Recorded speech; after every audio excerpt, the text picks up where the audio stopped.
استا محمد شہر کے گنجان آبادی رکھنے والا محلہ حسین آباد کی بجلی 11,000 کے تارے بوسیدہ ہونے کی وجہ سے آئے روز گرنے کا سلسلہ معمول بن چکا ہے۔ اس حوالے سے محلہ حسین آباد کے رہائشیوں کا کہنا تھا کہ دہشت گرد تار یہ تقریباً 30 سے 35 سال کھونے تار ہیں، اور ایک نقصان ہے بھی نہیں ہے کہ ٹرانسفارمر 2 دفعہ میں سختہ ہے میں تار کرے گا وجائش ماں چندہ کا تو پاڑو وار نہ ٹھائیں دنگ دیں 50,000 روپیہ پھرکنوں کب تو ہر چکر ہم حالانکہ گلی ہم تو 200 دفعہ کر رہا ہوں بچہ بھی تو شکر الحمدللہ کوئی موجود ہے کہ چکان جانی میں نقصان نہ آختا،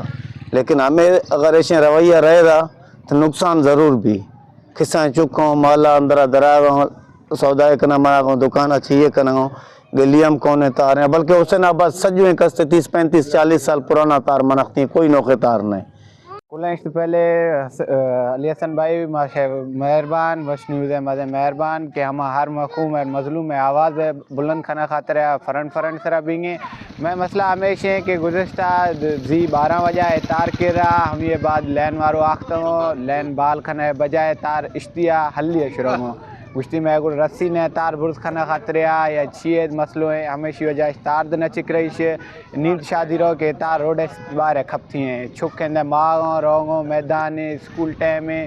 اور نہیں یہ تارہ دن ٹھانگوں اور ہمیں اس بات کہ اے میں تار میں پیدا شد پہلے تار ہوں ماں حکام بالا سردار فیصل خان کلنش اپیل کھنوں کہ جلد از جلد میں تارہ نوخ کھنوں مہربانی۔ ان کا مزید کہنا تھا کہ ہم وفاقی حکومت و صوبائی حکومت اور منتخب نمائندوں سے پرزور اپیل کرتے ہیں کہ محلہ حسین آباد سمیت شہر کے تمام بوسیدہ 11,000 کے تاروں کو تبدیل کر کے شہریوں کو مزید نقصان سے بچایا جائے۔ کیمرہ ٹیم کے ساتھ علی حسن بلوچ، وش نیوز، استا محمد بلوچستان۔